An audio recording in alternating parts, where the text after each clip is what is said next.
Você está ouvindo Nerdcast no Jovem Nerd.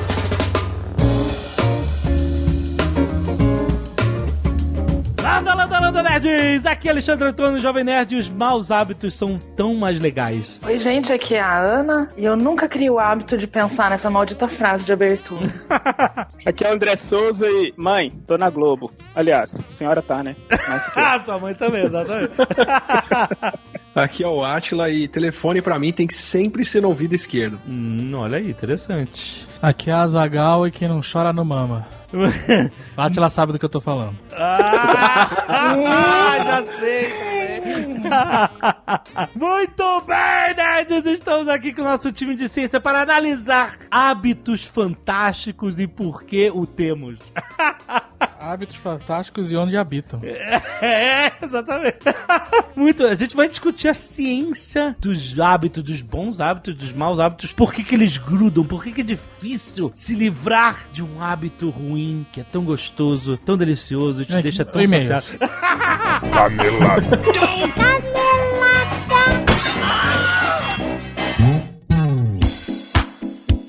Muito bem, Azaghal, vamos para mais uma semana de e-mails e caneladas do Nerdcast! Vamos! E Azaghal, rufem os tambores porque nós vamos anunciar uma coisa muito especial que começa semana que vem! Ó! É o Protocolo 10 anos Nerd Store! O que seria isso, Jovem Nerd? A Nerd Store está fazendo 10 anos, Azaghal! Agora em setembro de 2017, olha aí, 10 anos quando a gente começou aquele quartinho, embalando livro, embalando camisa, embalando action. Nossa, cara, a Nerd Store tem muita história, cara, foi muito maneiro. A gente sente um orgulho enorme do crescimento da Nerd Store, cara. Pô, e muito obrigado a todos os clientes que acreditaram na Nerd Store desde o início, rapaz. A gente levou 1 ano estudando e-commerce antes de abrir a Nerd Store pra gente não fazer besteira, rapaz. Mas olha só, o importante, Azaghal, é que quando uma loja faz aniversário, quem ganha são os clientes. Olha aí. Não necessariamente, né? Porque a loja ganha a partir do momento que as pessoas compram. Exato, mas a gente vai fazer um desconto do especial de 10 anos. É o Protocolo 10 anos Nerd Store. Começa dia 13 de setembro, às 10 da manhã. Como é que funciona o protocolo? Número 1, cadastre-se agora. A gente vai enviar dicas para a sua preparação e um alerta quando o protocolo for ativado. Número 2, compartilhe com o máximo de pessoas possível. O seu sucesso depende da força da resistência. Terceiro, mantenha a calma. Você será informado o que irá enfrentar e por quanto tempo. E número 4, quando o protocolo for ativado, localize sua carteira e aproveite todas as promoções. Olha aí, nosso marketing. Olha só, além das mega promoções de aniversário da Nerd Store, nós vamos atender o maior número de pedidos de retorno de um produto da Nerd Store, que é Protocolo Blue Hand Zumbis, rapaz! Olha! Finalmente retornando a Nerd Store, o livro da Nerd Books que a gente tem mais pedidos de, pelo amor de Deus, cadê o Protocolo Blue Hand Zumbis? Estará de volta no aniversário de 10 anos da Nerd Store, então aproveita se você ainda não tem, ou se você quer presentear alguém com o Protocolo Blue Hand Zumbis, um dos maiores sucessos da Nerd Books. Aproveita o aniversário e leva um monte de coisa barata na promoção. Tá aqui, ó, nerdstore.com.br/protocolo 10 anos, já entra lá, já assina a newsletter, se prepara pro dia 13 de setembro, rapaz, e parabéns, Nerd Store, a maior loja nerd do Brasil!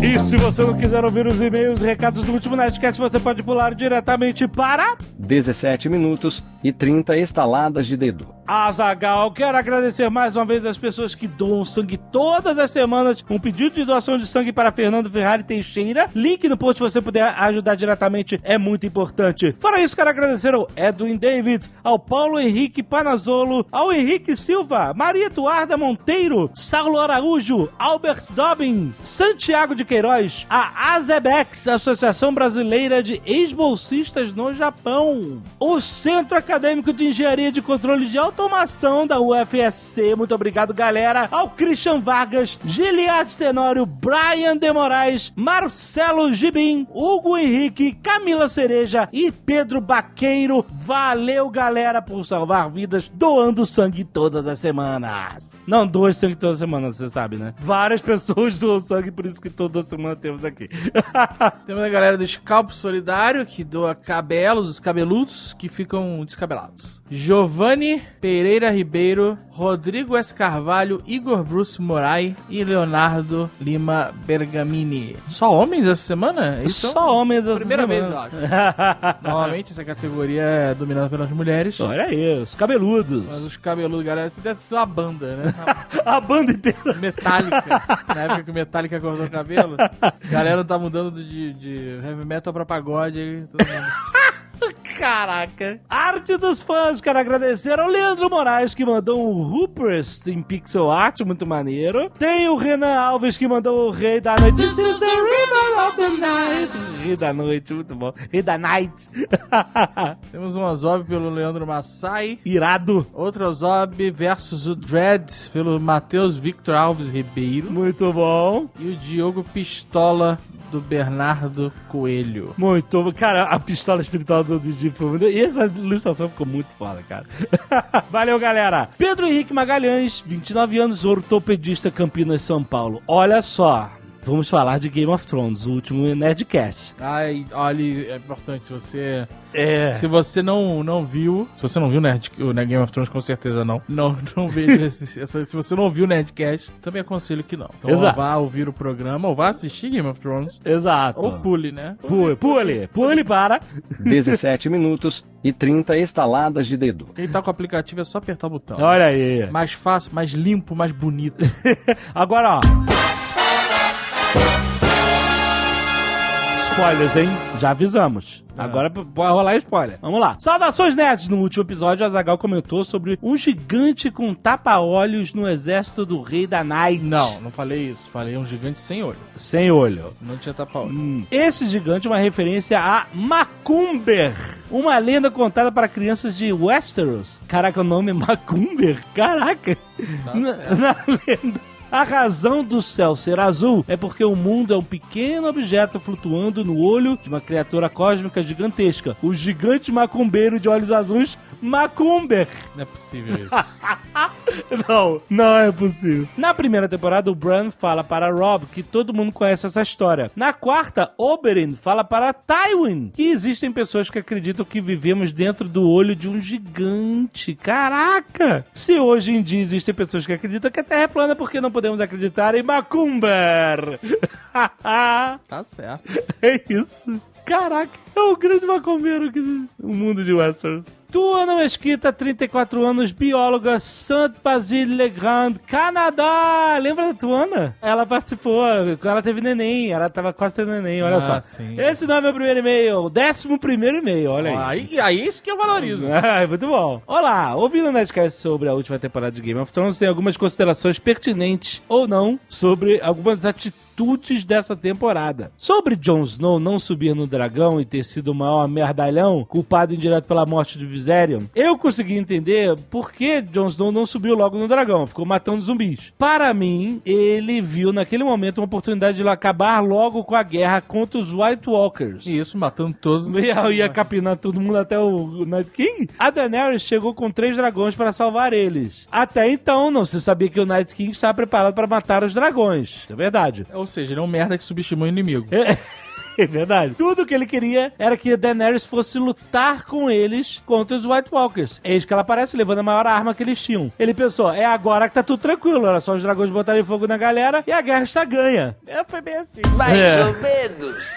Foi quase isso. Sobre Jon Snow terminar como rei, eu não acho que ele terminará como rei. A série, esse tempo todo, tem focado na ascensão das mulheres às posições de comando. Já na primeira temporada, nós vimos que se Ned Stark tivesse aceitado os conselhos da Catelyn, ele estaria vivo. Se o Robb tivesse aceitado os conselhos da Catelyn, o casamento vermelho não teria acontecido. Se a Daenerys tivesse aceitado os conselhos da Olenna, já estaria no trono de ferro. Quando começa aquela resistência, todas as comandantes são mulheres. É a Daenerys, a Olenna, a Martell, como é que era o nome dela? E a Capitã, como é que é o nome dela também?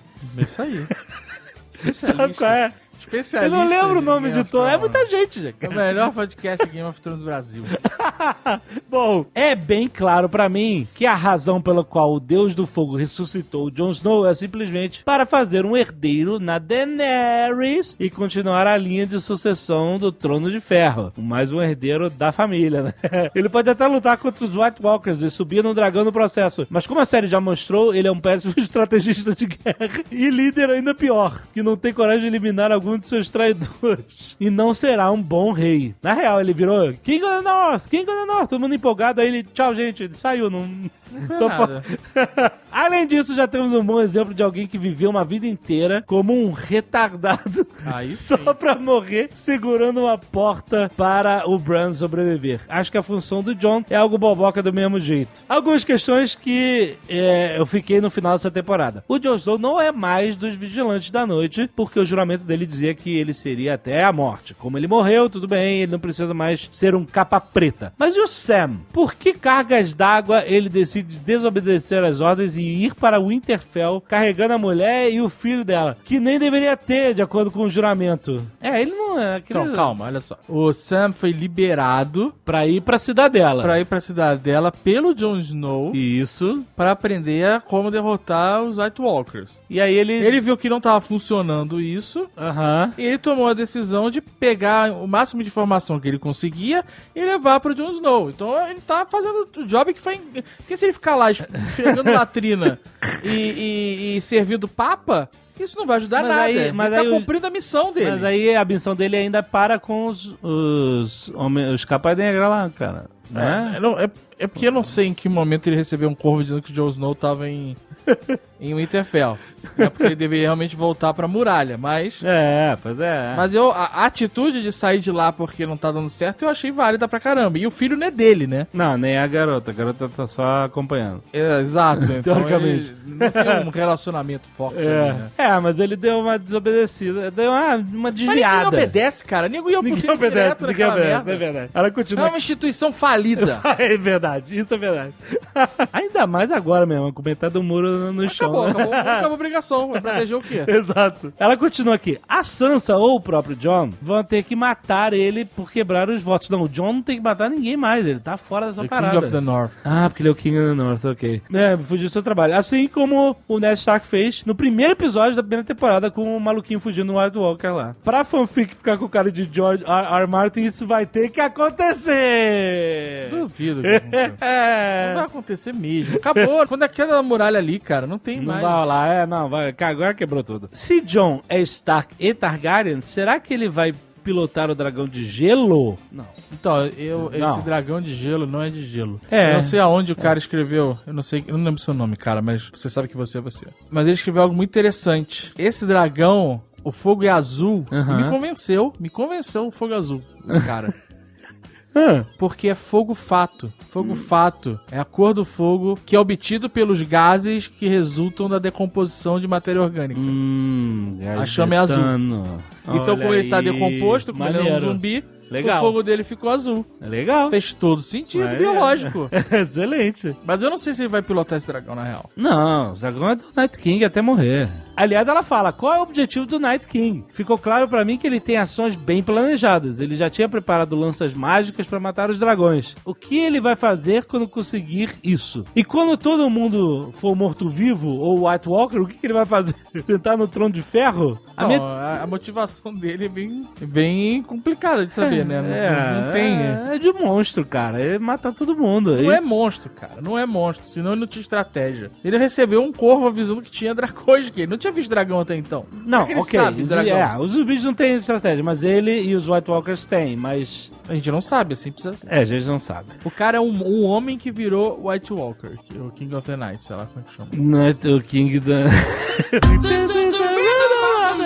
Exatamente. Então ele não é uma besta. Não. Ele não é um zumbi. Não, ele é inteligente. Ele tem um objetivo. Sim. Inclusive as crianças da noite lá criaram ele pra lutar contra os homens. Exatamente. Só que perderam o controle da parada. É isso aí. Normal. Quem nunca? Quem nunca? A minha teoria é que ele quer matar os 3 dragões para acabar com a magia de novo e talvez voltar a ser humano. Será que ele quer só voltar? Será que vai ser Aí ia ser o final de filme da Xuxa. Na moral, se ele volta a ser humaninho... Bonitinho. bichinho. Príncipe da Bela Bela Fera.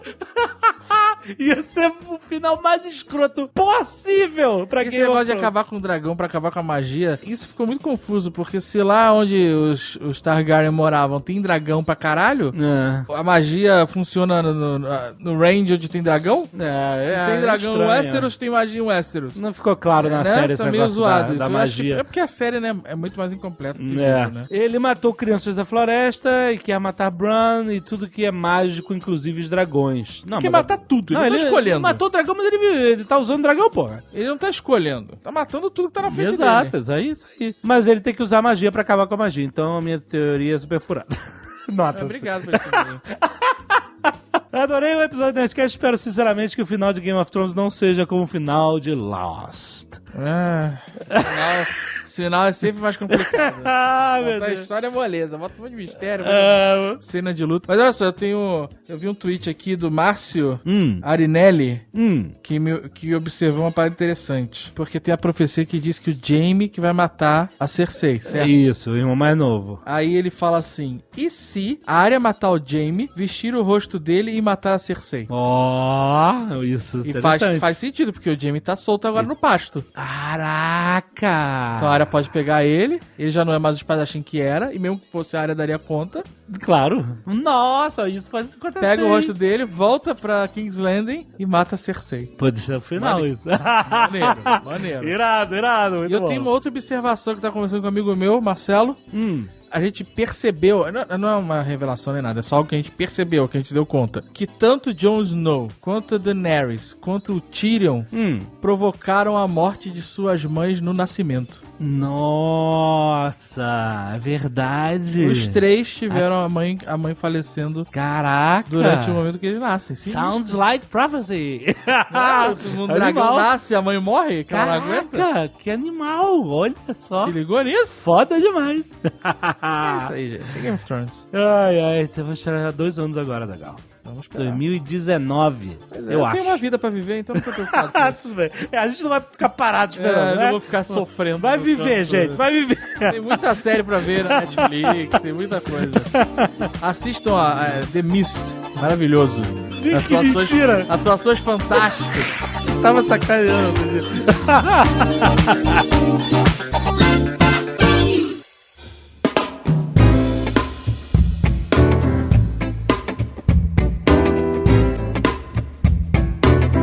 Eu quero começar ilustrando um hábito mecânico que a maioria das pessoas pode ter. Botar o dedo no nariz. Não, caraca. Essa é a parada que me irrita. Esse programa é sobre irritar, é sobre o que? Não sei. Olha só. Quando vou escovar o dente, vocês começam a escovação no lado esquerdo, na parte de baixo da arcada dentária. Não, começa no meio. Mas no meio? Sim. E vocês? Eu Em não sei cima, nem- na parte eu esquerda. Nunca prestei atenção nisso. Eu também nunca prestei Mas atenção. você não consegue... simula que você bota a pasta de dente na escova e bota na boca. Como é que onde você começa? Meio em cima. Esquerdo embaixo. Então... Eu começo na torneira, na verdade. É. Porque eu tava pensando assim, pessoas destras vão segurar, a maioria das pessoas vão segurar a escova com a mão direita, e aí ao fazer o movimento pra boca, naturalmente a escova vira pra baixo. Então a pessoa teoricamente começaria por baixo. E no lado oposto à sua mão que segura a escova. Meu estilo é desenho animado. Aquele- Eu aprendi a escovar os dentes de desenho animado. O quê? Tipo violino? Vai de um lado pro outro? Isso aí. Não, mas essa parte tem, mas a pergunta é onde você Aí começa... eu começo a escovar o dente quando eu abro a água e eu passo a pasta na escova e aí eu molho a pasta pra ela dar uma achatada. Eu também molho. Sim, todo Eu mundo também molha. É aí que eu comecei. E eu não consigo desligar a torneira e foda-se o planeta, sério. Não consegue desligar a torneira. Não é que eu abra, é um hidrante. Não é um hidrante. Deve sair, sei lá, uns 200 litros d'água. Eu não sei quanto é, não sei calcular essas coisas. Não tem cada descarga, são 10 mil litros lá d'água, não tem nada. Tá aí 2 descargas que você não deu na semana e passou. É, exato, né? Mijo no banho. Mijo no banho, eu economizo no... Mas aqui, se você desligar a torneira lá e você não consegue escovar o dente, tipo, te incomoda? Não é que eu não consiga, não é que eu fique paralisado, não é isso. É que eu acho... Eu gosto do barulho, ele faz parte da escovação, do barulho da água. E eu acho asqueroso você cuspir espuma babada parada na pia e ela ficar ali acumulando. Sabe qual é? Então a água tá ali, tá Então acontecendo. você cospe várias vezes durante a escovação? Umas 2 vezes. Olha só, eu só cuspo no final mesmo. Esse é o Jovem Nerd. Ah, se foder.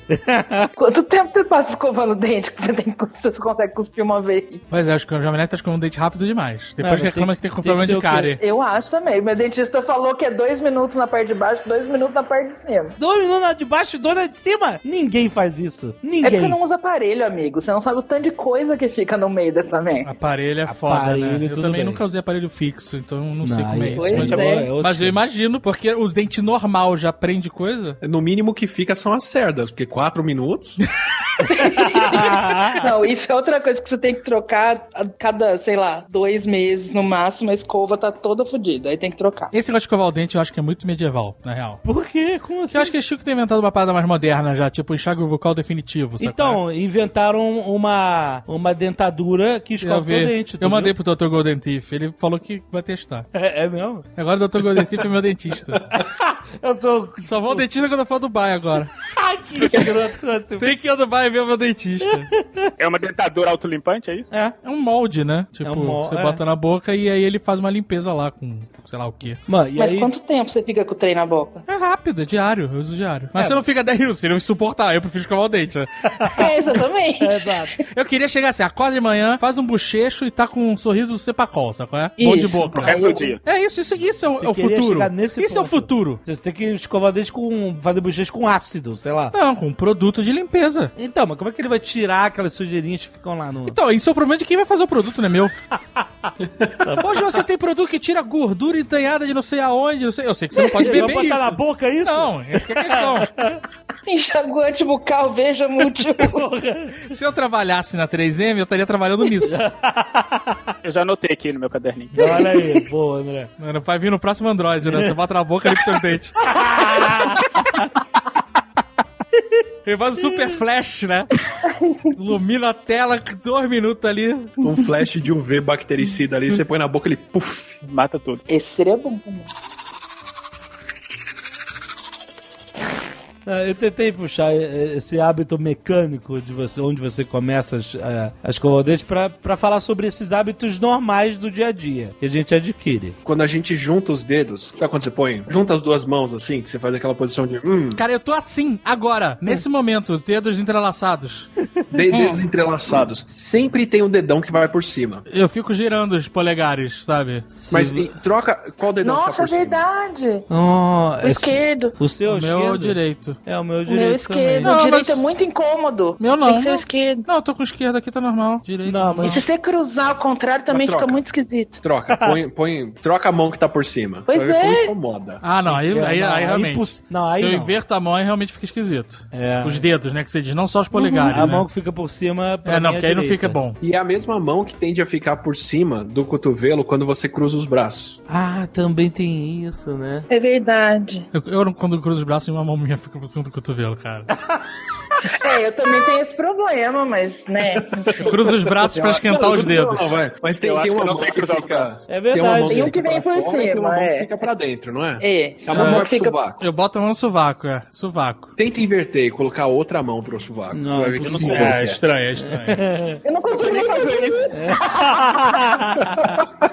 Esse é o momento em que o Nerdcast tinha que ter imagem da gente tudo tentando cruzar o braço ao contrário. Mas, E não deu certo. mas todo mundo tá fazendo isso. Vai ter alguém agora que vai cair no ônibus porque largou o postzinho pra cruzar o braço. Ai, ai. Mas e aí? O que é isso? Eu acho que É, esses o- mais mecânicos, a gente pode pelo menos ter uma hipótese plausível de que é realmente pela facilidade, que nem você estava falando. Se você é destro, você pega a escova de dente com a mão direita, você vai começar pelo lado esquerdo, porque é mais fácil. Uhum. Que nem cruzar o braço. A gente tem dissimetrias, né? Um braço é mais comprido que o outro sempre. Então, provavelmente deve ter alguma coisa a ver com isso, com o que é mais confortável, que fica mais fácil de você conseguir fazer o movimento. Uhum. Eu falei do telefone no ouvido esquerdo porque quem é destro tem o hemisfério esquerdo do cérebro, mas usa mais o hemisfério esquerdo do cérebro para fazer os movimentos, né? Porque o nosso cérebro ele é invertido em relação ao resto do corpo. Uhum. Essa preferência aparece também nas coisas que a gente faz em relação à cabeça, mas aí vai tudo pro olho esquerdo. Então, quem é destro tende a expressar melhor emoção com a parte esquerda do rosto, ou quando tem que olhar pra alguma coisa, você tem que olhar no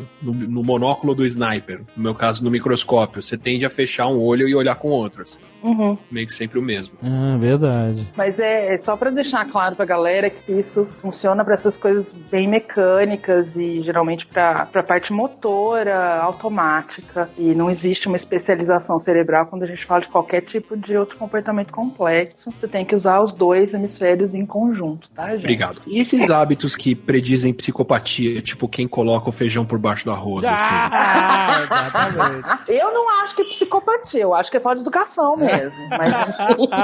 Mas então, isso que eu queria que a gente determinasse aqui. Hábitos são comportamentais, tem hábitos que são culturais e tem hábitos que são simplesmente patológicos.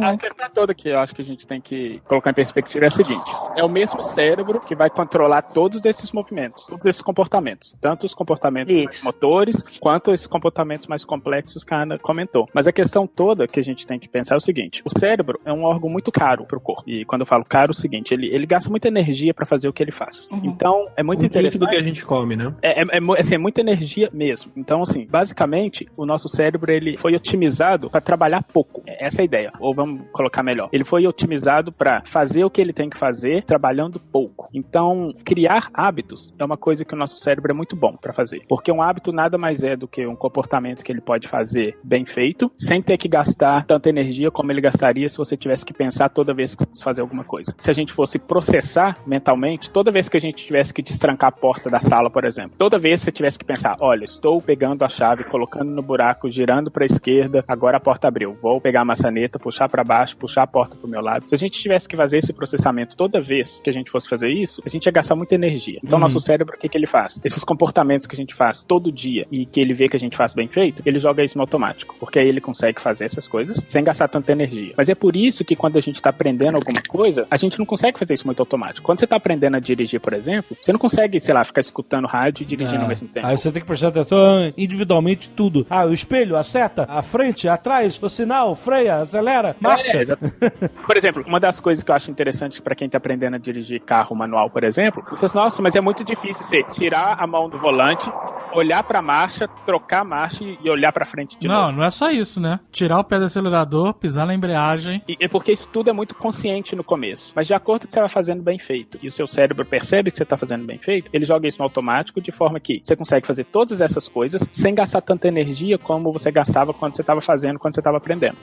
A gente começa a perceber que todos os hábitos que a gente tem, mesmo os hábitos ruins, são coisas que pro nosso cérebro, ele considerou que a gente fez bem feito e que teve um benefício naquilo que a gente fez. Então por isso que a gente continua fazendo sempre. E é por isso que quebrar um hábito é muito difícil, porque o nosso cérebro ele foi feito para criar hábitos. Exatamente. Porque se você aprender errado esse hábito, ele vai tender a ficar errado pra sempre, né? É difícil quebrar um hábito. Na verdade, a gente vai falar isso no decorrer do programa, não existe muito essa ideia de quebrar um hábito. Existe uma ideia de criar um hábito que é diferente daquele que você não quer ter mais. Porque aí o seu cérebro ele vai adaptar um hábito, ele não vai simplesmente quebrar um. Por exemplo, você não tem que falar assim, vou parar de comer chocolate. Você tem que começar a falar assim, vou começar a comer uma outra coisa. Porque aí você vai substituir o hábito de comer chocolate e não parar de comer chocolate. Tecnicamente você vai parar, mas não, você não tá fazendo o seu cérebro parar um hábito, você tá criando um outro. Trocando aquele vício por outro.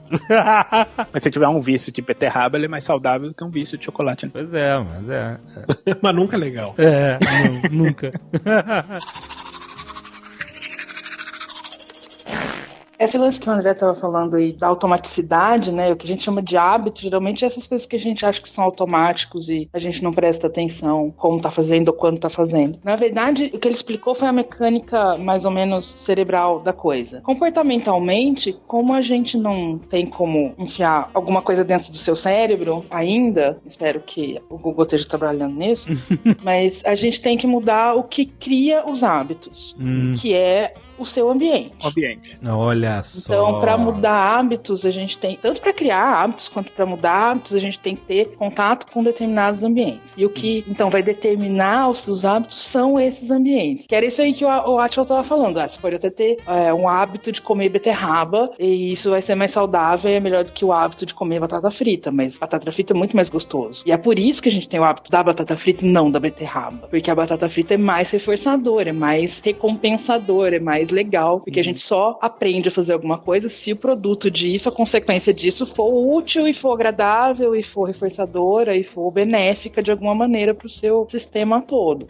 Então essa coisa de trocar o hábito, né, que nem o André tava falando, que você coloca um hábito no lugar do outro, na verdade o que você tá fazendo é mudando o tipo de comportamento que você tá fazendo, mas para obter a mesma consequência. Então você tem que arranjar uma beterraba que seja tão gostosa quanto o chocolate. Ou criar um ambiente em que comer aquela beterraba vai ser uma coisa tão satisfatória que o seu sistema cognitivo vai começar a falar, opa, isso é legal, então vamos colocar isso no automático. Mas, por exemplo, uma coisa que o Azaghal já comentou isso num outro Nerdcast que a gente participou, que a gente fez, que é, por exemplo, se você quer parar, sei lá, de usar o Facebook, você não tem que virar pra você e ficar assim, não vou usar o Facebook e se controlar pra não usar o Facebook. O que você tem que fazer é mudar o seu ambiente de forma que usar o Facebook seja uma coisa difícil. Então, por exemplo, ao invés de você colocar o ícone do Facebook já na sua página, na sua tela de entrada, por exemplo, você esconde ele dentro de uma pasta, ou uma coisa que antigamente dava pra fazer no Android, você podia trocar o ícone de um certo aplicativo. Aí, sei lá, você colocava um ícone de alguma outra coisa que ia te dificultar um pouquinho achar o ícone do Facebook. Então é isso que a Ana falou, você muda um pouquinho o seu ambiente, de forma que agora o seu cérebro ele tem que trabalhar um pouco mais pra fazer alguma coisa, e ele trabalhando um pouco mais pra fazer essa coisa, ele acaba criando um hábito diferente. E a forma da gente mudar um hábito nada mais é do que a gente criar esse ambiente diferente pro nosso cérebro criar um hábito diferente, mas com a consequência daquilo que a gente quer fazer. É mudar o que você faz pra ter o mesmo resultado. O mesmo resultado. Ou um resultado que seja tão bom quanto. Isso que o André tá falando, ele até usou a expressão se controlar, né? Tecnicamente, falando, tá em linguagem técnica agora. Quando a gente fala em controle ou autocontrole comportamental, é exatamente isso. Você modificar coisas no ambiente para que esse ambiente modificado modifique os seus hábitos. É assim que você se controla. É que se você for depender do seu autocontrole e falar não vou fazer, isso é uma coisa que se esgota, uma hora você cansa e volta a fazer, né? Não, porque não controla mesmo. Fazer regra ou falar coisas não controla o seu comportamento, porque as palavras não estão modificando o seu ambiente. É só a ação mesmo que controla. Quem tem mania, por exemplo, de roer unha, isso é muito comum com quem tem mania de roer unha. Você fala com a pessoa assim, se controla, ela fala assim, tá bom, vou me controlar, não vou roer unha. Conta até 5, a pessoa vai enfiar a mão na boca de novo, sem perceber. Aí você vira e fala assim, tá fazendo de novo, a pessoa, o quê? Ah, desculpa. Aí ela tira a mão da boca. Porque é literalmente sem perceber. E ele é sem perceber porque, de novo, seu cérebro, ele foi feito pra isso. Ele foi feito pra te fazer coisas de maneira automática. Por isso que você vê aquele técnico alemão na Copa que tava enfiando o dedo no nariz e comendo na TV, na frente de todo mundo. Você fala, como que o cara não percebe que ele tá fazendo? Ele não percebe. Não, e provavelmente se você virasse pra ele e falar assim, cara, você viu que você acabou de fazer ele? O quê? Ele não vai nem saber o que ele fez. Aliás, ele vai saber que fez, mas não vai estar na consciência dele que ele fez aquilo. E como o nosso cérebro foi feito pra isso, a gente tem que ser malandro com ele. Então, ao invés de virar pra ele e mandar ele parar de fazer alguma coisa, você usa essa força que ele tem de criar hábito e cria hábitos diferentes. E pra fazer isso, você tem que mudar o seu ambiente. Ou mudar de forma que você não faça automaticamente aquilo que você não quer fazer automaticamente. Você tem que dificultar o hábito. Dificultar, exatamente. Já é uma coisa. Então não tem aquele negócio assim, tem sorvete na geladeira, então eu vou me controlar e ser forte, não vou comer o sorvete. Joga fora mesmo. Joga fora, é isso. Não compra o sorvete. Não compra. Não compra. Quem vai jogar fora? Se tá com sorvete, come. Foda-se. Aí depois você não compra outra. O hábito, a gente demora um pouco pra criar um hábito, porque a gente precisa de repetição, precisa de reforço, essas coisas. Só que quebrar um hábito, ele não pode ser abruptamente também. Você não pode simplesmente virar e falar assim, vou parar de tomar sorvete e pronto, acabou. Você tem que fazer um plano de forma que você dê um tempo pra esse hábito sumir e um outro hábito aparecer. Então, por exemplo, se você é do tipo de pessoa que compra sorvete toda semana, passa a comprar menos vezes. Passa a comprar, sei lá, 2 vezes por mês só. E depois, quando você começar a perceber que você tá tomando menos sorvete porque você tá comprando menos, você diminui mais um pouquinho. Compra 1 vez por mês só. Até que você passa a comprar 1 vez a cada 2 meses. Só que você vai pra comemorar, você compra outro.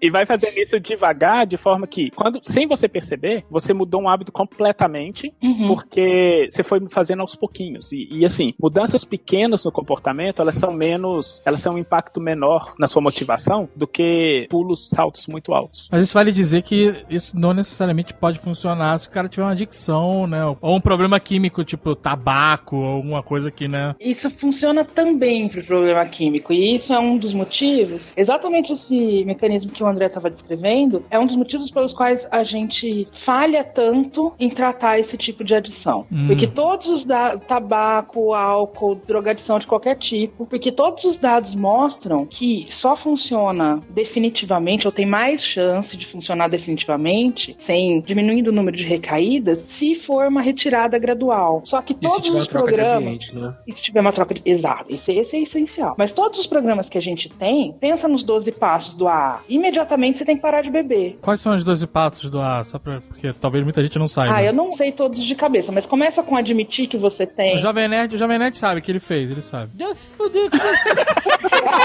Caralho, que de graça é isso. Eu aos poucos estou fazendo as pessoas acreditarem que o Jovem Nerd ele é um junkie. Que fuma tabaco, fica no Tinder. Mandou o Gaveta botar. O cara mandou o Gaveta botar efeito de fumaça no cantinho da tela pra dizer que eu tava fumando. Uma galera acreditou. Ele tá andando muito com o Caio? Não. Eu não lembro todos os passos, mas enfim, o mais importante deles é isso. Uma vez que você, que eles falam, tá limpo, né? Você parou, você não pode pôr uma gota de álcool na boca. Ou não pode nunca mais fumar, ou comer, ou enfim, comer doce, enfim. E isso é um dos motivos pelos quais as pessoas têm recaída. Mas o cara que, eu não sei se é alcoólatra, alcoolista, não sei qual é. Eu acho que é alcoólatra, porque alcoólico é o álcool. Tá, exato, eu não sei qual é o termo, mas o cara que tem esse problema... Alcoólico anônimo é pinga sem rótulo. Boa. O cara que tem esse problema, ele não pode, agora eu tô limpo, aí tô um tempão sem beber e tal, aí ele não corre o risco do cara tomar uma pinga sem rótulo e virar o diabo da Tasmânia? É por isso que as pessoas têm overdose, porque elas param durante um tempo, o organismo regride na habituação, na tolerância, e aí ela toma a mesma dose que ela estava acostumada a tomar antes, tem overdose. E é por isso que separar um hábito de forma gradual é importante, porque você está acostumando o seu sistema com poucas doses. E assim, automaticamente ele vai falar assim, não, eu ainda tô tendo aquilo que eu quero, assim, não tá na quantidade que eu quero, mas eu ainda tô tendo aquilo que eu quero. Até que vai chegar uma hora que ele vai acostumar com aquela quantidade menor. Agora, se você para de uma vez, você vai sentir abstinência, né? A gente entra num outro problema, mas aí você vai sentir uma falta muito maior, e é isso que a Ana falou. Como você tá fazendo de forma gradual e o seu corpo tá acostumando com quantidades menores, se você volta e toma a mesma quantidade que você tomava no começo, o seu corpo vai falar assim, uou, aí você vai ter a overdose. E isso pode acontecer com qualquer comportamento, não precisa ser só álcool, não. Eu notei isso com o açúcar do café. Eu antes botava 2 saquinhos de açúcar e hoje eu boto um só, acho 2 saquinhos de açúcar é demais. E antes eu achava normal. E aí... então, a mesma coisa com qualquer substância que você desacostuma. E aí você pode pensar também que não só em substâncias de abuso, né, que são essas coisas que viciam, o organismo fica dependente daquela substância, mas com qualquer hábito. Porque a consequência do hábito, aquilo que o barato de fazer uma coisa, a gente acostuma com aquilo, com aquela dose de reforço, com aquela dose de benefício. E se você você para de fazer, imagina que você, a partir de hoje, vai sempre escovar os dentes, começando pelo outro lado. Você vai sentir um incômodo imenso, porque você tá se privando daquilo que você tava adquirindo com o hábito, daquela consequência que você tinha sempre, habitualmente. E aí, a gente tende a valorizar muito e a achar muito mais gostoso aquilo que a gente não tem por muito tempo, que a gente tá privado. É o mecanismo que te dá sede, que te dá fome, que te dá fissura, né? Fica 12 horas sem beber água. Uma colher de chá de água vai ser a coisa mais deliciosa que você pôs na boca. Sim. Né? Então, quanto mais você se priva daquela consequência, mais aquilo tem valor. E aí chega uma hora, chega um limiar em que você faz o comportamento de novo, você volta no hábito e aí fica mais forte ainda, porque aquilo que antes era comum, agora é super valorizado. Nossa. Então o ideal é eu tomar sorvete até enjoar. Até passar mal, porque daí você tem outro mecanismo que é respondente, né? Se você tomar até passar mal, depois só de olhar para aquilo você vai enjoar. Ou você tirar tão gradualmente que seu organismo não percebe essa falta. Desafio aceito. Eu sei que o Átila gosta de sorvete. Ele fez a super dieta aí e a única coisa que ele não tirou da dieta foi o sorvete. Super dieta. Fez? Não fez? Foi belos tempos. Mas a cerveja também tinha um dificultador aí, ou não? Ai. Ai. Esse programa vai ser bom pra várias pessoas, tô percebendo. Esse programa parte dele é denúncia.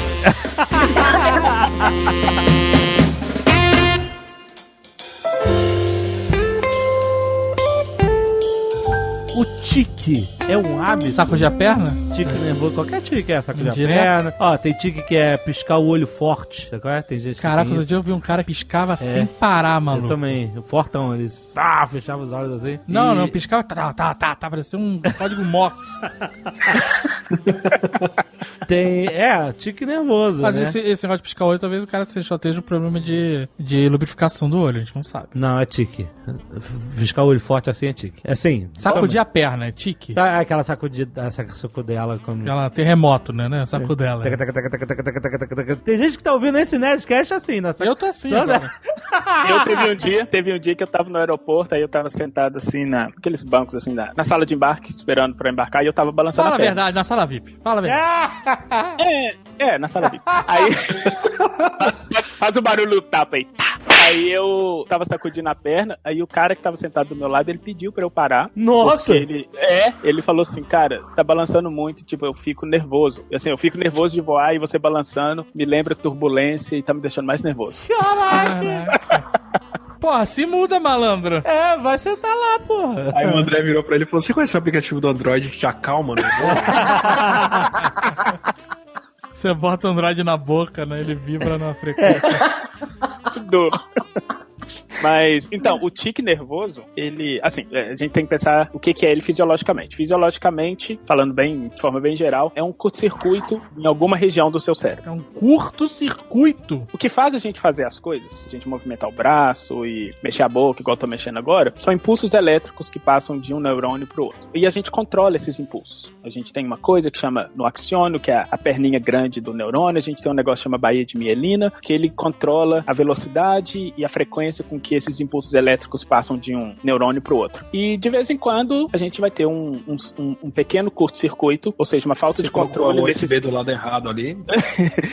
Assim, você vai ter essas jogadas elétricas de um neurônio pro outro de forma um pouquinho descontrolada e ele vai acabar criando algum tipo de movimento. Ele pode ser um movimento perceptível e pode ser, às vezes, alguma coisa que não é tão perceptível. Mas basicamente é como se fosse um curto-circuito. Agora, o que causa isso? Como começa? E a complexidade que isso tem dentro do comportamento como um todo, aí é um problema muito maior do que simplesmente esse aspecto neuronal, esse aspecto fisiológico. É tipo, agora eu não consigo parar de balançar a porra da perna. Eu tava normal. Você controla isso, se você quiser. Você consegue parar. Então, mas o tique mesmo, ele é incontrolável. É diferente da gente ficar batucando porque tá ansioso, ou mexendo a perna tá ansioso, ou balançando de um lado pro outro. Esse tipo de comportamento que a gente controla, ou que a gente percebe que tá tendo e consegue parar, pode ser por ansiedade, pode ser por outros motivos, mas ele não é o tique. O tique, a pessoa que realmente tem o tique, antigamente chamava tique nervoso, né? Agora cacuete, movimento cacuete e tal. Chama estereotipia, quando a pessoa fica repetindo o mesmo movimento sem sentido aparente, sem contexto para aquilo, sem controle daquilo. A pessoa não consegue controlar, por causa justamente desse negócio que o André estava explicando aí, que é um curto-circuito cerebral. É incontrolável. Uma vez que passou um impulso elétrico ali, que encostou um neurônio no outro, que nem dois fios encapados. Vai puxar a perna. Vai puxar a perna, vai dar uma piscada, vai torcer o pescoço. Como que é o nome de quem tem uma propensão bem grande a ter cacuete, tudo? É o Tourette? Tourette, Síndrome de Tourette. Síndrome de Tourette é exatamente esse mecanismo, mas ele acontece nas regiões ou nas redes neurais que estão implicadas na fala. Não é só na fala, é uma fala específica, né? Que você não fala que dia maravilhoso que está hoje, né? Não é isso que você fala quando você tem... Mas é porque esses tipos de fala são mais controladas conscientemente. E por isso que é tão incontrolável que a pessoa não consegue controlar. Mas será que a síndrome de Tourette não é simplesmente uma ausência de freio social?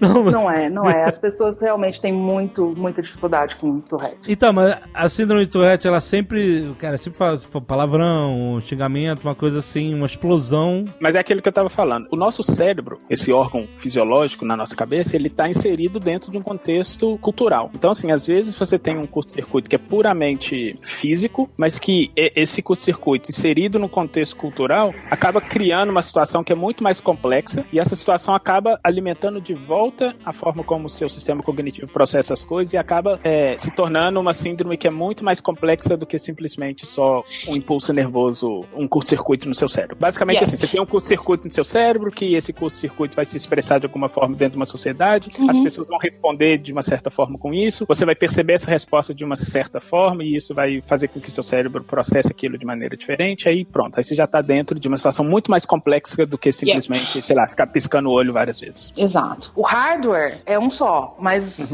a resposta e como é que isso vai interagir no contexto social, no contexto cultural, no próprio ambiente da pessoa, vai retroalimentar e vai moldando, vai modelando como é que a coisa se expressa mesmo. Eu vi uma entrevista antiga do Robin Williams se questionando se existia o Tourette reverso. O cara tem a pessoa ataque. Que... assim, você tá muito linda essa noite!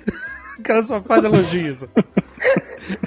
Muito obrigado, tenha um bom dia! Mas é porque geralmente o que a gente pode pensar é que quando a pessoa fala, sei lá, unicórnios, ela não tem o mesmo tipo de atenção social que ela teria quando ela fala, tipo, um monte de palavrão. Então, mas isso é cultural? É cultural porque a palavra que você vai falar é culturalmente escolhida pra ser ou não um palavrão, pra ser ou não uma coisa ruim. É, porque você tem que conhecer a palavra, saber o significado, senão, né? Exato. O hardware é o mesmo, o cérebro é o mesmo e ele é o seu cérebro que controla, por exemplo, sei lá, você tá em frente a uma pessoa, você tá numa fila, aí entra uma pessoa na sua frente na fila. A sua vontade é na hora de mandar a pessoa tomar naquele lugar. Essa é a sua vontade. Mas você tem uma parte do seu cérebro que ela vai controlar e você fala assim, não, você tá num contexto em que não é bacana falar isso, você é um tipo de pessoa que tem certos valores, e isso tudo o seu cérebro tá controlando. Se você tem um curto-circuito na parte do seu cérebro que controla isso, fudeu, porque na hora que a pessoa entrar na sua frente, você vai mandar ela tomar no cu.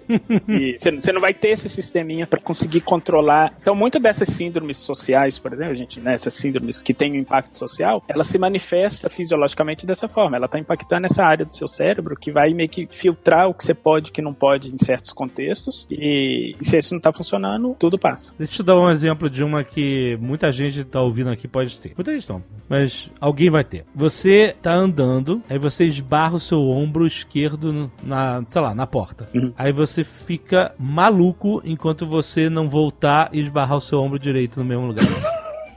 Sabe qual é? Criar uma simetria. Já ouviu falar disso? Não? Eu acho que você tem que procurar tratamento. Não, eu não tenho isso. Que eu posso dizer. Eu não tenho, mas eu sei que... Quer dizer, não é que eu não tenho. Eu não tenho, mas eu sei que eu já amigo assim, meu tem. Teve uma vez ou outra. Meu primo tem. Há muito tempo atrás, isso tinha uma importância e não tem mais. Ainda bem que AA é simétrico, né? Não tem 3. Senão aí fica doido, né? Tem só 2. Então, mas já ouviu isso? Simetria de... O Jovem Nerd é cheio dessas manias dele aí. Não, mas maluca. Não tenho mais isso. Não tenho, já tive. Então você tá querendo uma consulta particular. Você não tá querendo ajudar ninguém. Você quer se ajudar. É isso? Isso não é um problema pra mim, porque eu não tenho isso mais. Mas eu já tive. Eu tive uma colega de república que era assim. E era assim com várias coisas. Era quase eu acho que era um princípio de toque, na verdade. Mas ela tinha isso com várias coisas. Se você esbarrava nela de um lado, ela mesmo batia do outro lado no mesmo lugar. Olha aí, isso aí. E aí tinha uma coisa muito louca com contagens, assim. Se você batucava 2 vezes, ela não suportava coisas pares. Aí é mais complexo. Se você batucava 2 vezes, ela vinha e fazia a terceira. Então tinha sempre que ter um ímpar. Não podia ficar par, sabe? Eu nunca consegui explicar isso e, na verdade, até hoje eu tô tentando. Eu não sei por quê. Isso vai mais pro toque do que um hábito, né? Eu já falei isso em vários outros Nerdcasts. A gente vive num mundo que é completamente... As coisas acontecem e a gente não tem explicação pra tudo que acontece. Mas, ao mesmo tempo, o nosso sistema cognitivo, ele foi feito pra procurar padrões e pra conseguir entender como que as coisas funcionam. Então, quando a gente vê alguma coisa que a gente vê que a gente não tem muito controle sobre aquilo, o nosso sistema cognitivo vai tentar controlar aquilo de alguma forma. Então, geralmente, alguns casos de toque, e principalmente os casos mais fortes, eles são casos extremos disso, da gente querer controlar o nosso ambiente. Então, por exemplo, você bater o seu ombro em algum lugar é uma coisa que acontece de forma aleatória e que mostra que você não tem muito controle sobre o seu ambiente. Você voltar e bater o outro, mostra que você agora tem o controle. Que você exerceu algum tipo de controle sobre aquele ambiente que você tem. E isso acontece de várias formas. Eu tenho uma que é, por exemplo, toda vez que e agora tão automático que eu nem percebo o que eu tô fazendo. Quando eu subo escada, eu subo contando os degraus. Ah, é? Mas assim, já é automático. Mas você conta na sua cabeça? É. Ou você conta Eu vou falando contando na minha em cabeça. voz Não, eu vou alta? contando na minha cabeça. Aí eu chego em cima e sempre sei quantos degraus tem. Olha só, seu André. Se você estiver pensando em alguma coisa e subir escada, você tem que parar o que você tá pensando. Senão você vai perder a conta. Não, é geralmente automático. Eu vou parar de pensar o que eu tô pensando. E é engraçado, por exemplo, se algum dia vocês estiverem subindo a escada comigo conversando, vocês vão perceber que eu vou ficar caladinho enquanto eu estiver subindo a escada. O cara é cheio das manias bizarras, né? E se falar alguma coisa, eu desço e começo a subir de novo. Não, mentira, isso eu não faço. Cada Nerdcast, o André fica mais esquisito. Eu já tive uma mania quando eu era mais novo, que era de... Eu tinha que sair com uma caneta de casa. Qualquer lugar que eu fosse, eu tinha que colocar uma caneta no bolso. E mesmo se eu fosse, sei lá, se eu estivesse na sala e alguém tocasse a campainha e eu tivesse que ir lá no portão atender, eu pegava uma caneta, botava no bolso e ia lá no portão atender. Olha só. True nerds. E aí que tá. E depois essa mania simplesmente passou. E ela Você passou trancou a porta de casa pro André não sair? Não, eu tirei todas as canetas. E eu acho que ela acabou simplesmente por isso, porque eu comecei a ter circunstâncias no meu ambiente que me forçavam a sair sem ter uma caneta, e eu acabei acostumando com isso. Você coloca a tampinha da caneta no bolso e aí você sempre tá acompanhado da tampinha da caneta, não precisa mais pensar nela. Não, foi mais do tipo, eu tinha que sair às vezes atrasado e não dava, tipo, não tinha como eu ficar procurando uma caneta, aí eu saía. E aí eu começava a perceber que, tipo, não doía, era normal. Não... Hoje eu saio com um lápis só e não me faz falta nenhuma caneta. Né? Hoje ele tem um Android. Tem o quê? Hoje ele carrega 32 celulares pra sair de casa. Só 3, acho. Exagerado. E ontem tem uma canetinha. Viu? Tá se enganando, querendo enganar a gente. Não preciso mais de caneta, superei isso.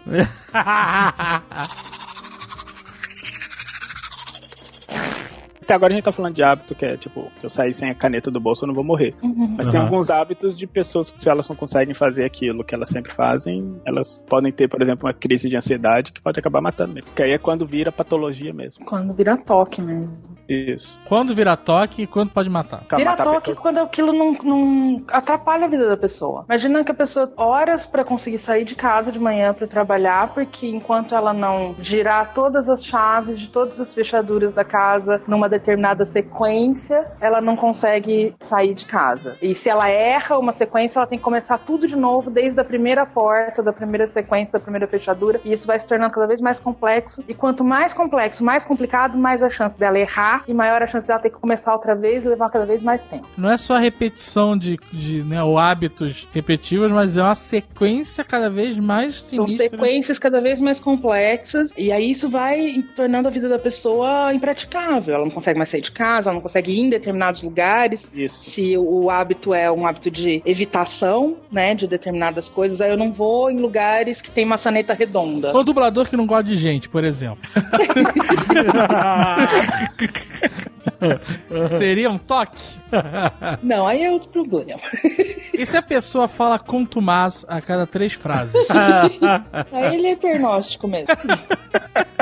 Quer dizer, o que a gente vê naquele filme lá do Jack Nixon aquilo é daquele jeito Mas mesmo. aquilo é tipo uma versão fofa do que você tá escrevendo, né? Eles romantizaram o toque, né? Que ali ele só lava a mão com um sabonete e joga fora, o que eu não acho que é um problema, na real. Não é um problema se você tem dinheiro pra fazer isso. Sim, e se mas você não tem? Mas o sabonete, ele tá sujo, né? Se você parar pra pensar racionalmente, faz todo sentido. Mas ele pode comprar um sabonete. Por que ele não compra sabonete, Nico? Resolvi o problema dele também. O médico não tava ajudando ele em nada.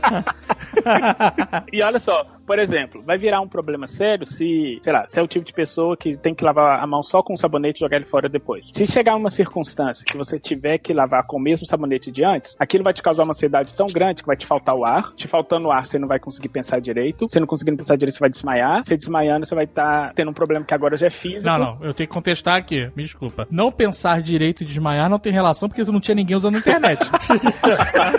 Não tinha um comentário. Não tinha um comentário no YouTube se a pessoa que não pensa direito não respirasse. Isso aí eu contesto. Ia ter canal que ia matar chacina, né? Ia ter canal do YouTube que o cara ia ligar a câmera e morrer na hora. Vamos colocar um passo aí no meio, então. Você não consegue respirar. Você não consegue respirar. Logo, seu pensamento vai ficar ruim. E o pensamento ruim logo vai te fazer desmaiar. Ia ser muito foda se as pessoas que falassem merda perdessem o ar. Eu não consigo imaginar. Porra, ia ser fantástico, cara. Ia ser uma nova série de vídeos inacreditáveis. A gente não ia ter YouTube. Ia ter, só ia ser os bons canais. Ai, ai. Imagina, youtuber morrendo afogado em Nutella. É o que ia acontecer. A gente tive ideia, fazer uma banheira de Nutella. O cara para de respirar, afoga. Olha só, o negócio do melhor impossível, né? O médico que tratava ele não ajudava ele em nada. Porque, por exemplo, o cara usava um sabonete gigante. Por que ele não cortava o sabonete em 4? Não quero resolver o problema do cara do toque, eu só tô falando economicamente. Certo, é verdade. Eles tinham os problemas sérios ali. Negócio de andar na rua, não poder pisar em rachadura e... Isso não pode pisar na linha. Um cara desse não sai de casa no Rio de Janeiro, impossível. Na Zona Sul, impossível. É, pedra portuguesa. Muitos sintomas do toque têm a ver com a tal da germofobia, né? Que a pessoa acha que tudo tá contaminado, tudo vai causar doença. E tá realmente, né? Assim, a gente parar pra pensar 1 minuto, tá. Não, mas não acontece nada na maioria das vezes. Exato, mas tudo tá contaminado. Você já morreu de salmonela já? Não, nenhuma vez. É a prova de que as coisas estarem contaminadas não tem problema nenhum, num certo nível. Normalmente não acontece nem nada. Ó, tem um político que falou assim, esse negócio de salmonela não existe, com o meu negócio, aqui eu vou comer sova aqui na... salmonela, na hora. O quê? Aí é karma, não é era político, né? Então o karma vem com mais força. E a questão toda é que, isso que você falou assim, eu não tô tentando resolver o problema do cara, mas tô pensando de forma racional no problema. Uma das características do toque é essa, você faz coisas que não são muito racionais. Uma das formas de diagnosticar o toque é exatamente isso, você começa a fazer coisas que não fazem muita lógica, não tem muito sentido no contexto onde aquilo tá acontecendo. Então, por exemplo, se você tem que lavar sua mão de 5 em 5 minutos, mesmo sem ter tocado em nada, não é muito lógico, não faz muito sentido. Aí é uma característica que você tem que começar a ver por que tá acontecando. E de novo, né? Não adianta você tentar racionalizar com o cara. O cara sabe, a pessoa que tem toque sabe que o que ela tá fazendo não faz sentido. Não adianta você falar pra ela, você explicar pra ela que ela tá gastando dinheiro, que isso não é racional. Que inclusive, ele vai virar pra você e vai falar que entende enquanto tá lavando a mão. Exato, ele concorda. É porque assim, o hábito do toque, ele sabe que não faz sentido, mas quando ele faz aquele ritual, ele baixa a ansiedade dele, é isso. Exato. Ele é um remédio contra a ansiedade imediata, é isso. Se ele não fizer, a ansiedade dele cresce e cada vez mais se acumula e cresce aí. Ele faz aquilo como uma válvula pra mandar a ansiedade pra fora. Isso. A ansiedade só vai baixar porque aquele comportamento vai dar àquele cidadão uma noção de controle. Então, por exemplo, se ele acha que tudo tá contaminado, se eu lavar minha mão, eu vou estar controlando essa contaminação. Pouco disso, exatamente. Exatamente. Então, peraí, se a pessoa repete um hábito que não faz sentido, que não vai mudar nada, não vai resolver nada, pra ela não ter ansiedade, o Pirula tem toque. Como assim? Pirula, não adianta fazer vídeo respondendo. Fazer vídeo. Eu vou falar, cara, eu vou falar. É isso. E fala com ele, as pessoas não morrem fazendo comentários idiotas. Fala com ele. Não. Infelizmente. Até agora, não.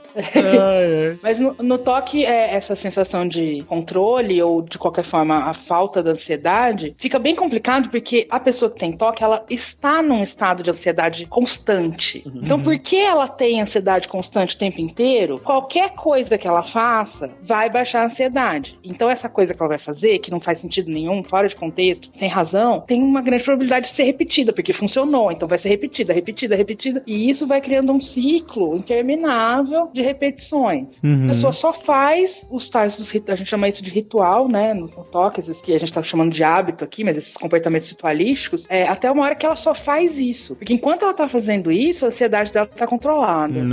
Sim. E como que você tira a pessoa disso? Bem devagarzinho. Tem um programa na TV aí que a psicóloga faz tratamento de choque com a galera. Aí tinha um episódio que a garota ela falava assim, olha, eu tenho medo de matar as pessoas. Esse programa era hardcore. Os problemas das pessoas ali eram sinistros. Então ela falava assim, olha, tinha gente que não conseguia dirigir em estrada. Né? Não que o seu problema não seja sinistro, pessoa que está nos ouvindo. Tinha uma que achava que o chão do apartamento dela ia cair. Isso aí é ela não podia botar coisas na geladeira. Desventuras em série, isso não...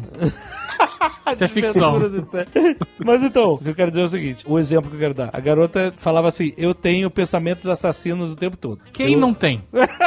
A todo momento eu estou imaginando como eu posso matar as pessoas em volta de mim. E são amigos, familiares e tal, não sei o que. E eu tenho medo de ter um impulso assassino e matar do meu lado uma familiar e tal. E eu acho horrível. Normal, situação normal. Ela foi. A todo momento ela tinha pensamentos de como que ela podia matar aquelas pessoas. Um Natal em família normal, né? Mas um Natal, Natal.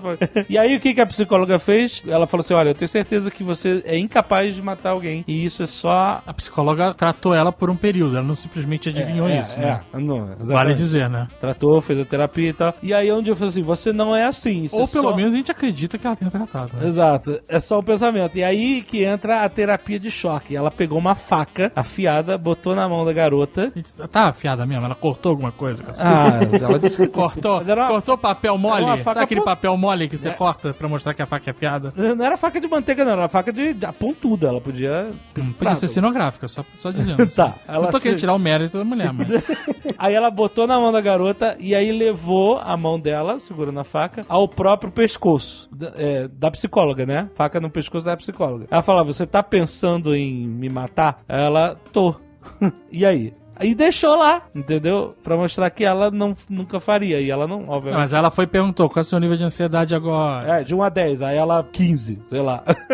E aí ela aumentou a ansiedade dela no máximo. E com a terapia, a conversa dela, ela foi deixando baixar, mas sem sair da situação, entendeu? Pra que ela visse, que ela conseguisse, aprendesse a ter controle da ansiedade sozinha, entendeu? Então, tipo assim, eu não sei o quanto isso é recomendável, ou condenado, ou sei lá o que. Eu acho que isso é muito espetáculo e pouco terapia, mas enfim. mas tem uma técnica... Né? Da audiência. Mas tem uma técnica que chama flooding, que é usada para esses casos de ansiedade extrema e principalmente para fobias. Que é isso, você ter contato com uma quantidade enorme daquilo que te causa extrema ansiedade ou extremo medo. É isso aí. Parece que não funciona assim tão bem, sabe? E é meio que usado como último recurso. Se nada mais funcionou, vamos tentar isso para ver se funciona. Se nada mais funcionou, eu desconto no paciente e enfio ele. Exato. É tipo isso mesmo. O toque tem isso. O toque, ele tem os comportamentos compulsivos, que são compulsões, coisas que você faz compulsivamente porque você não consegue controlar. E tem os pensamentos obsessivos. Isso que é transtorno obsessivo compulsivo. Do mesmo jeito que a pessoa faz coisas sem nem perceber e faz aquilo mecanicamente e faz repetidamente, não consegue sair daquele ciclo, ela também pensa. O pensamento dela entra num ciclo em que ela não consegue sair. As pessoas relatam que é como se ela tivesse ela tentasse escapar dos próprios pensamentos, como se ela não tivesse controle dos próprios pensamentos. Que ela quanto mais escapar, ela tenta evitar o pensamento... Exato. E quanto mais você tenta não pensar num elefante branco no meio da sala, mais você pensa num elefante branco no meio da sala. Exato. E aí isso também fica, se você fica lá envolvido com aquele pensamento compulsivo, você não consegue se concentrar em mais nada, né? E só pra explicar isso vai gerando cada vez mais ansiedade. Só pra explicar um pouquinho do problema, que esse método de exposição louca ao que você tem uma fobia ou que você tem o medo é problemático, a questão toda é a seguinte: a ideia por trás é que eles pensaram assim: se a gente repetidamente expor a pessoa a certas coisas que ela tem medo, ela simplesmente vai se acostumar e aquele medo vai embora. Só que o que as pessoas não pensaram na época é o seguinte: quando você expõe a pessoa a alguma coisa que ela cria muita ansiedade, você tá queimando certos circuitos no cérebro dela que ela não consegue funcionar normalmente em ambiente nenhum mais. Então é como se, a analogia que eu gosto de fazer é como se você quer proteger um bebê de algum perigo no ambiente. Aí você pega esse bebê e aperta ele contra o seu corpo pra proteger. Só que você aperta tão forte, que você protege ele contra o que é que tem no ambiente. Mas na hora que você solta, ele morreu asfixiado, porque você apertou tanto que você acaba matando por um outro motivo. Então por isso que, por exemplo, tratamento de fobias, principalmente com exposição, não é muito recomendável. Eu já falei da minha fobia uma vez aqui e já tentaram. Você não falou qual é a fobia, que todo mundo ficou maluco. Só deixei todo mundo curioso, e agora todo mundo vai continuar curioso. Eu tenho fobia de quando jogam dinheiro em mim. É isso. É impressionante. Eu acho que eu preciso fazer um flooding disso. Primeiro eu quero entender o seguinte: quando isso acontece? Exato. É o que eu quero descobrir. Para de trabalhar.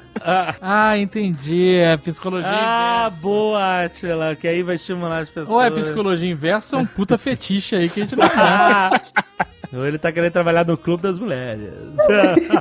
Mas a questão toda é, quando eu fui fazer terapia, me falaram assim, não, a gente pode fazer uma terapia de exposição. Aí eu falei assim, vai tomar no cu, vou fazer porra nenhuma. E não fiz, porque eu sabia que ia piorar a situação, na verdade, no meu caso. Sei. E como é que eles iam te expor a isso, né? Não, é fácil. Fácil? A parada do André não é tão... Qualquer pessoa pode fazer. Por isso que ele não pode falar o que é, porque senão todo mundo vai ficar sacaneando ele. Senão a vida dele vai virar isso. Exatamente. Aí o André morre, Aí né? resolve, aí a teoria... Não, o André morre. Tipo, hoje seria o último André morre. Nerdcast. Eita ferro, André. Aí, ó. O pessoal agora vai querer o Pixel 2, 3, até o 18, né? Ai. Ana, você ia falar um negócio? Eu nem sei o que era, mas eu tava aqui imaginando o Átila sendo banhado de dinheiro. Sério, eu tava aqui pensando, como é que pode uma pessoa fazer isso? Onde ele Deu passou certo. por isso, né? É, exatamente. Mas eu acho que isso que o André tava falando é que realmente existe até hoje esse tipo de terapia, porque algumas pessoas estão numa situação tão desesperadora que não tem mais o que ela faça, então é meio que o último recurso mesmo, sabe? E na real, essas coisas sempre chegam a esse ponto só se o problema estiver afetando a vida da pessoa de uma forma sustentável, né? Porque às vezes você pode conviver com o negócio, beleza, convivo com esse troço aí e cada um segue a sua vida. Mas se for um distúrbio na vida, no dia a dia... Se você perde um voo transcontinental por causa disso, é um problema. André, realmente é um problema. Então, quando você fala voo transcontinental, parece que é algo realmente mais importante do que realmente entrar no avião aqui e em Londres, né? Tá, merda. Eu perdi um voo transcontinental.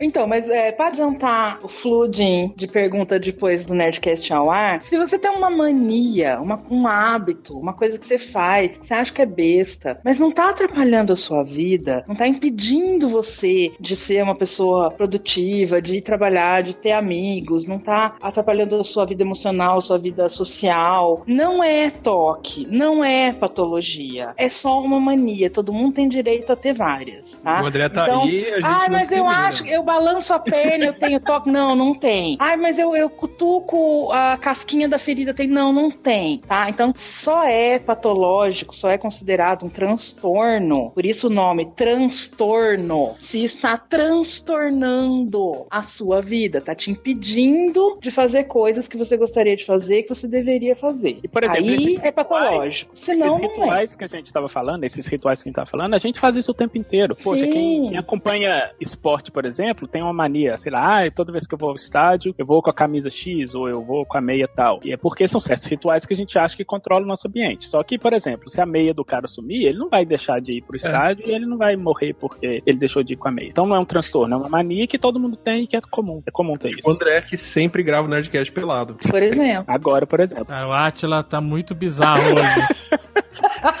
Esse programa tá muito revelador, cara. O André pelado, o povo jogando dinheiro no Átila. Caraca, é o clube dos cientistas.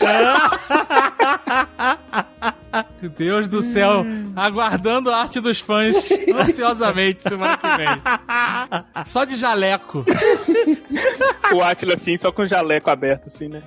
É o jaleco e o... Para, gente, eu sou uma pessoa visual, eu tô imaginando essas coisas.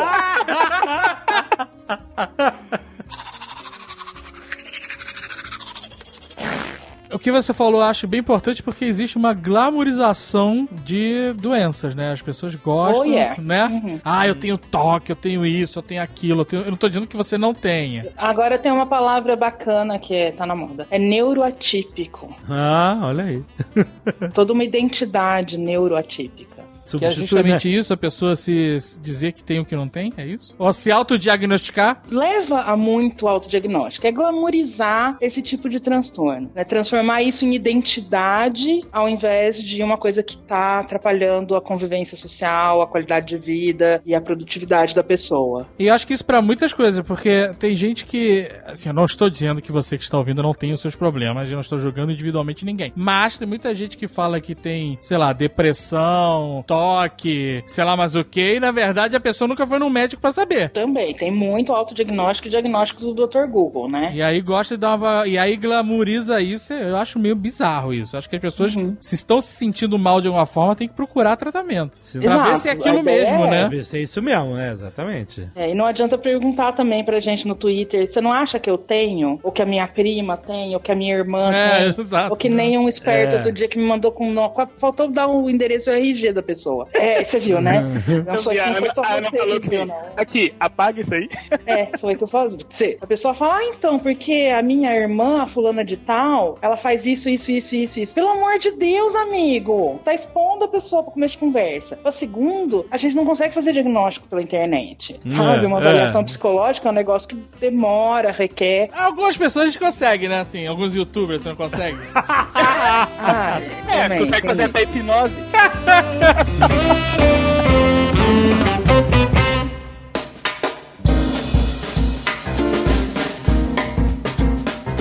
Hábitos sociais são coisas que podem parecer estranhas pra algumas pessoas que não fazem parte daquele meio, daquele ambiente. Sim. Mas pode ser absolutamente normal pra quem faz. Então, por exemplo, tem um... Swing. Não, caraca.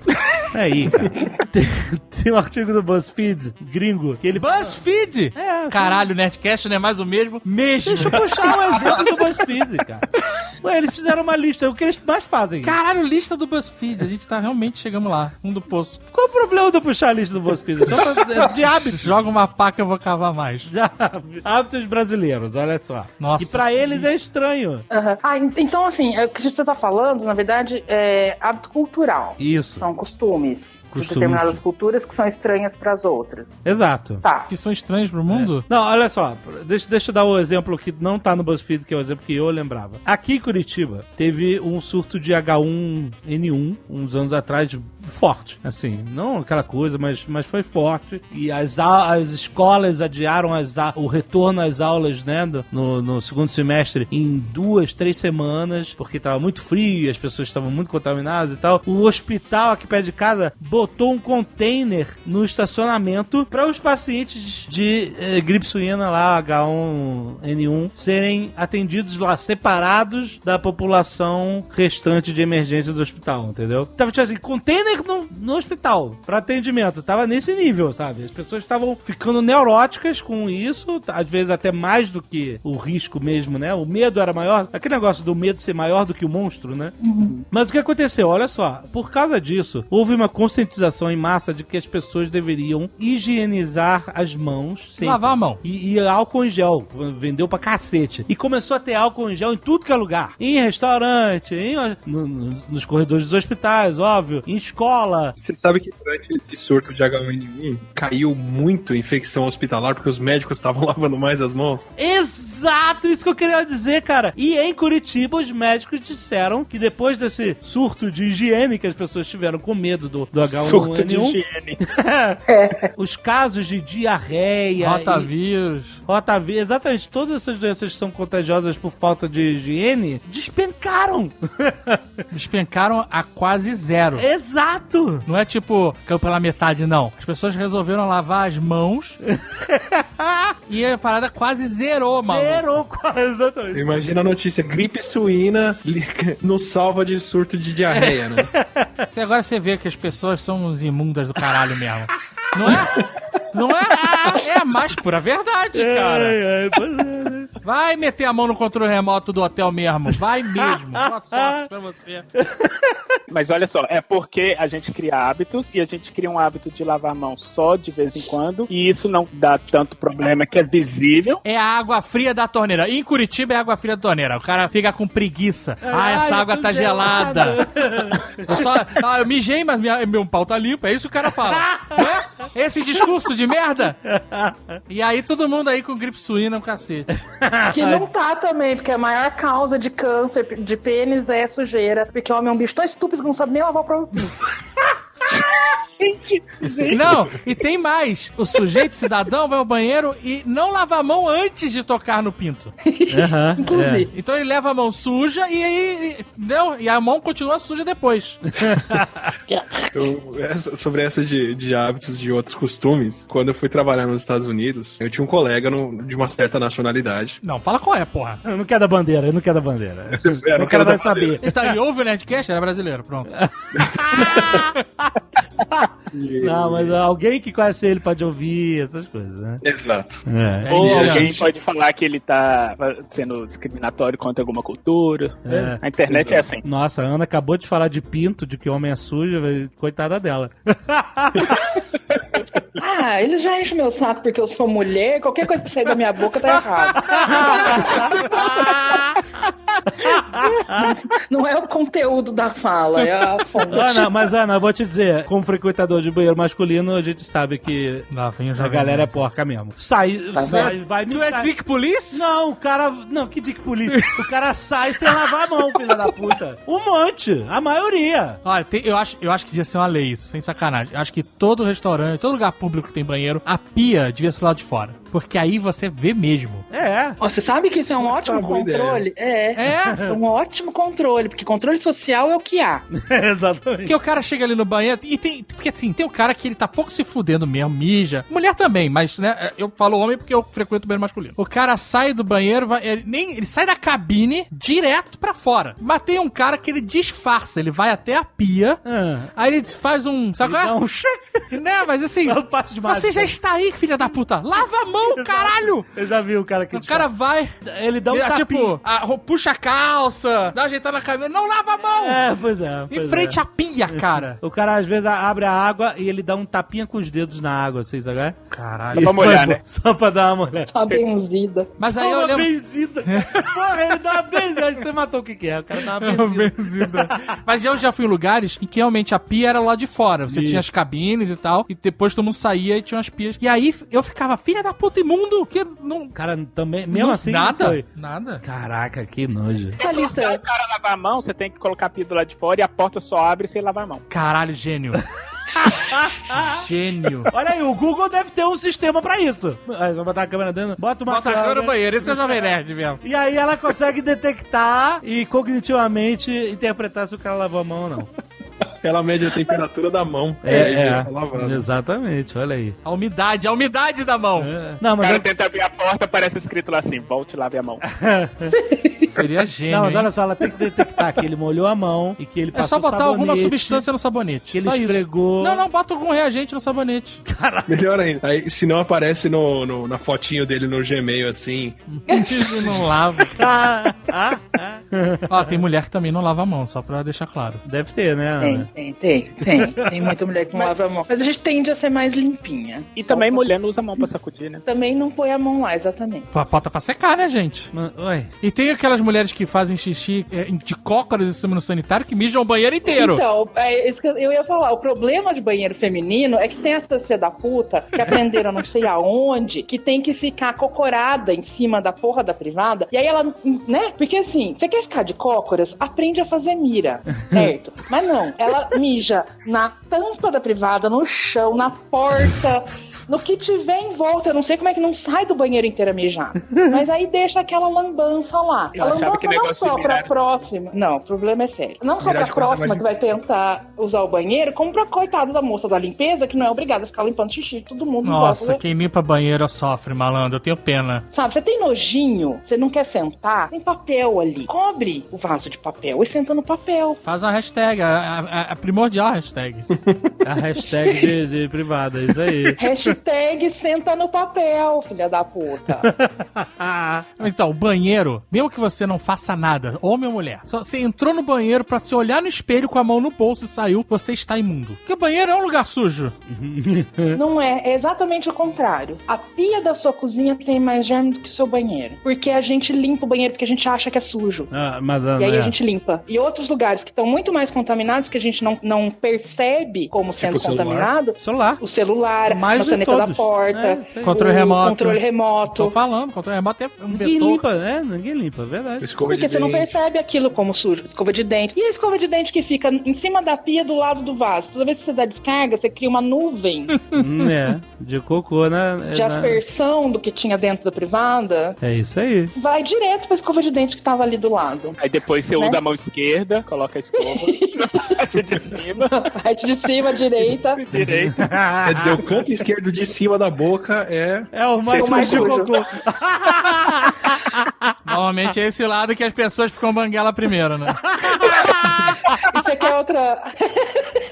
E outra loucura é isso. Se você quer o banheiro, você vai nesses banheiros públicos, você quer a cabine que esteja mais limpa, é a primeira. Porque todo mundo evita. Todo mundo acha que as outras pessoas sempre entram na primeira cabine. E aí você tende a ir nas últimas. E aí todo mundo acha isso e vai nas últimas. Olha só. A última é só o Átila que vai vestido de loura.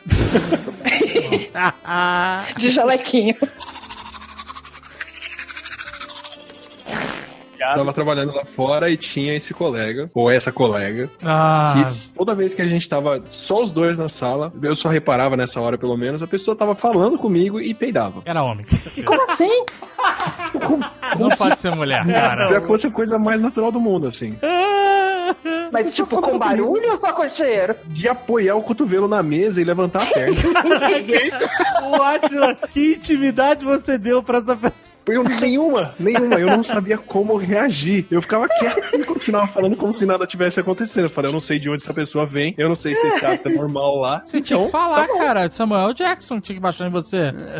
You dirty motherfucker, you filthy animal. E foi um ano passando por isso. Assim. Não, falei, cara. É normal, é assim. Não é assim, No último cara. dia que eu tava lá pra vir embora, eu tava conversando com um casal de amigos e eu falei, putz, a única coisa que eu achei estranho aqui é fulano fazer isso. Aí a pessoa me falou, fulano faz isso?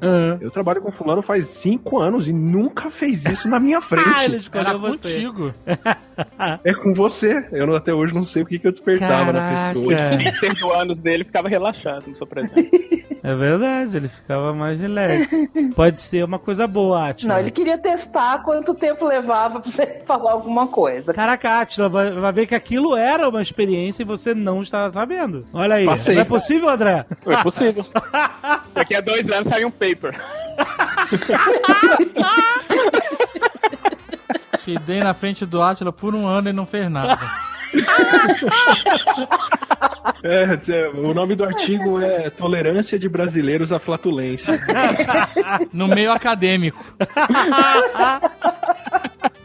Galera, já sabe que o Átila é tolerante, hein?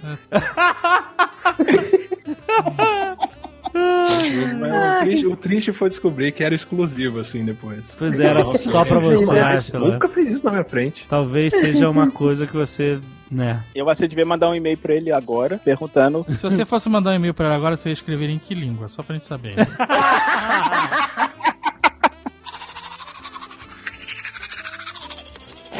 Culturas são diferentes porque existem mudanças no ambiente. Algumas coisas que funcionam em determinados ambientes não funcionam em outros. E aí isso vai sendo... Exato. No Brasil, a gente tem que tomar 2 banhos por dia no verão. E aí vem os gringos pra cá e acham aquilo um absurdo. Como assim vocês tomam 2 banhos por dia? Porque senão a gente... Não, meu primo é minha família espanhola, né?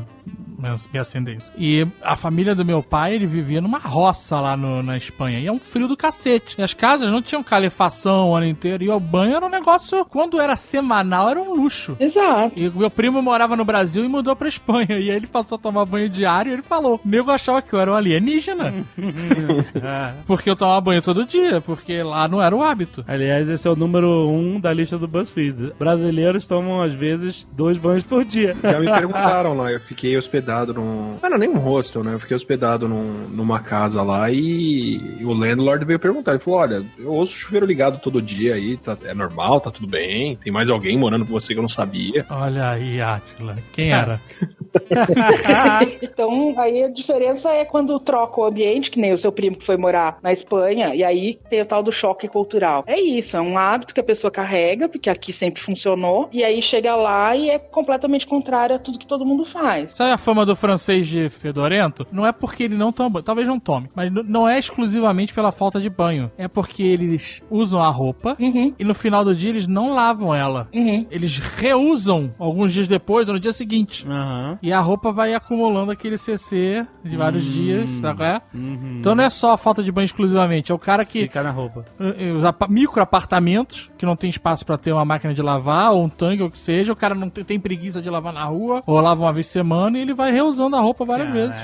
A água e energia elétrica é muito cara na Europa, porque tem pouca, é escassa. Então é muito caro. Então não dá pra você tomar banho quente todo dia, pra você lavar roupa todo dia, usar uma vez e lavar. Então essas coisas vão criando essas culturas que são completamente diferentes da nossa. Eles não sentem o cheiro, eles estão habituados a isso. Na França tem desodorante de 96 horas, mano. Eu acho um absurdo aquele de 48 horas. Toda vez que eu olho pra aquilo, eu falo, mas quem precisa de 48 horas? Você não vai tomar banho? Mas exatamente... 96. Mas aí você faz o combo. Você usa o de 48 e o de 12, você pode ficar 60 horas sem banho. 96 é uma argamassa.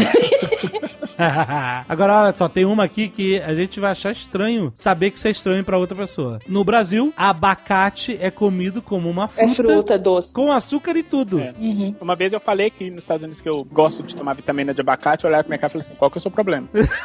É, que nem alguém chegar pra gente e falar que vitamina de chuchu é uma delícia. Que chuchu batido com leite condensado é a melhor coisa, porque pra eles é um legume, pra gente é uma fruta. Exatamente. É bizarro, né? E eles acham estranho. A gente nunca tinha nem imaginado. Mas o americano tem mania também de botar abacate em tudo, é uma merda isso. Tudo.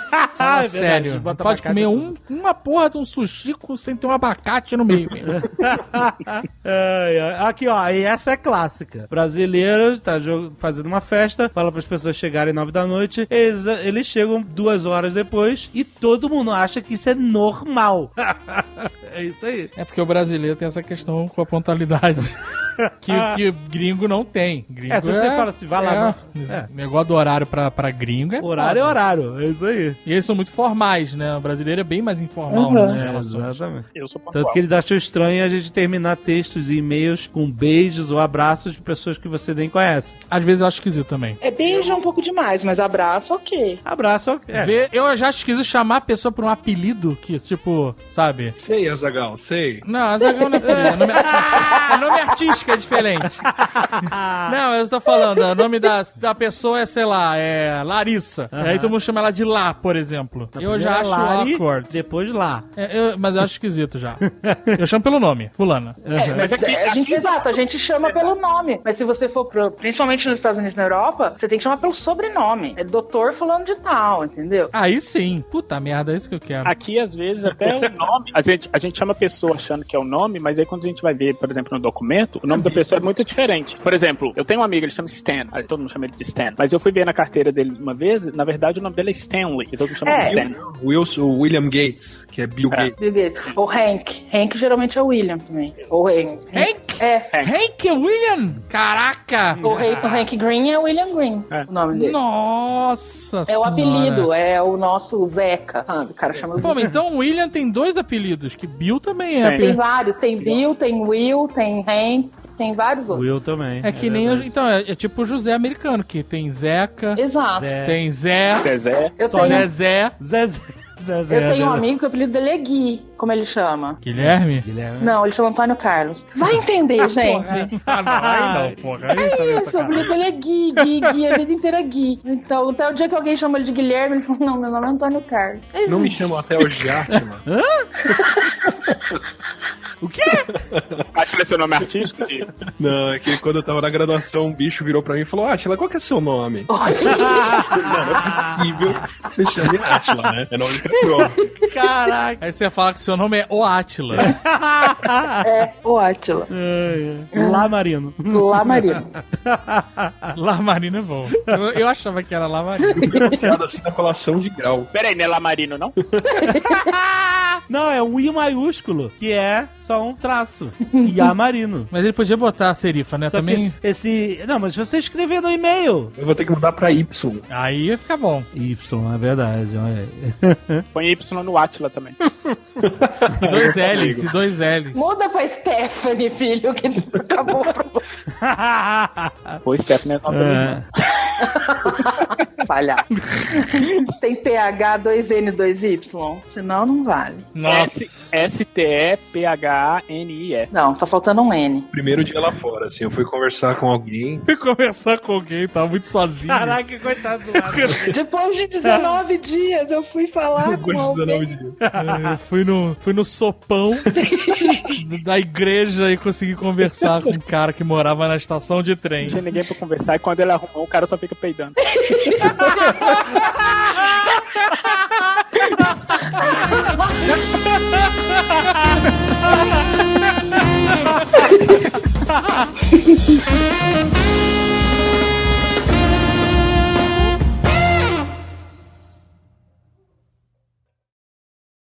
Este Nerdcast foi editado por Radiofobia, podcast e multimídia.